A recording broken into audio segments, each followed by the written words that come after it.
গল্পগাথা audio story চ্যানেলে আপনাদের স্বাগত জানাচ্ছি। আমি মাধুরী। আজ পড়ে শোনাব সুকুমার রায়ের লেখা গল্প ডাকাত নাকি। হারুবাবু সন্ধ্যার সময় বাড়ি ফিরছেন। স্টেশন থেকে বাড়ি প্রায় ৮ মাইল দূর। বেলাও প্রায় শেষ হয়ে এসেছে। হারুবাবু তাড়াতাড়ি পা চালিয়ে চলেছেন। তার এক হাতে ব্যাগ, আরেক হাতে ছাতা। চলতে চলতে হঠাৎ তার মনে হলো কে যেন তার পেছন পেছন আসছে। তিনি আর চোখে তাকিয়ে দেখেন সত্যি সত্যি কে যেন ঠিক তারই মতন হনহনিয়ে তার পেছন পেছন আসছেন।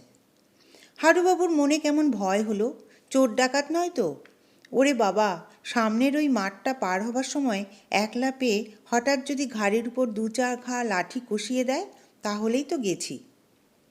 হারুবাবুর রোগা রোগা পা দুটো কাঁপতে কাঁপতে ছুটতে লাগলো।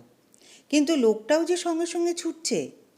তখন হারুবাবু ভাবলেন সোজা মাঠের উপর দিয়ে গিয়ে কাজ নেই, বড় রাস্তা দিয়ে বদ্যিপাড়া ঘুরে যাওয়াই যাক না, না হয় একটু হাঁটাই হলো। তিনি ফস করে তার ডান দিকের একটা গলির ভেতর ঢুকেই বকশিদের বেড়া টুপকে এক দৌড়ে বড় রাস্তায় গিয়ে পড়লেন। ও মা, সেই লোকটাও কি দুষ্টু! সেও দেখা দেখি ঠিক তেমনি করে বেপথ দিয়ে বড় রাস্তায় এসে হাজির।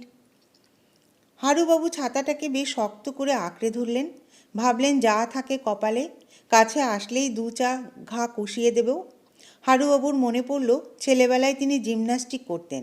২-৩ বার তিনি হাতের মাসল ফুলিয়ে দেখলেন এখনও শক্ত হয় কিনা। আর একটু সামনেই কালীবাড়ি।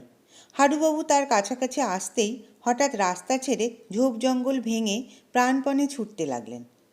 পেছনে পায়ের শব্দ শুনে বুঝতে পারলেন যে লোকটাও সঙ্গে সঙ্গে ছুটছে। এ কিন্তু ডাকাত না হয়ে যেতেই পারে না। হারুবাবুর হাত পা সব ঠান্ডা হয়ে আসতে লাগলো। কপালে বড় বড় ঘামের ফোঁটা দেখা দিল। এমন সময় হঠাৎ শোনা গেল সামনে ঘাটের পাশে বসে কারা যেন গল্প করছে। শোনা মাত্র হারুবাবুর মনে প্রচণ্ড সাহস হলো। তিনি ধা করে ছাতা বাগিয়ে সিংহ বিক্রমে ফিরে বললেন, তবে রে, আমি টের পাইনি বুঝি? ভালো চাস তো?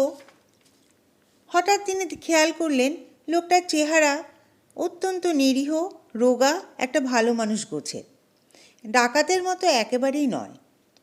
হারুবাবু তখন একটু নরম করে বললেন, খামোখা আমার পেছন পেছন ঘুরছো কেন হে?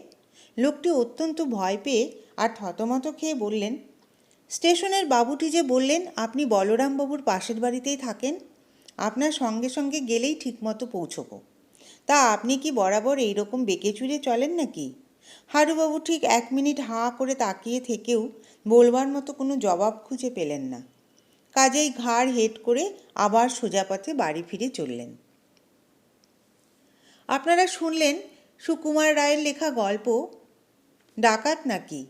যদি ভালো লাগে চ্যানেলটি লাইক, শেয়ার করবেন এবং সাবস্ক্রাইব করে পাশে থাকবেন।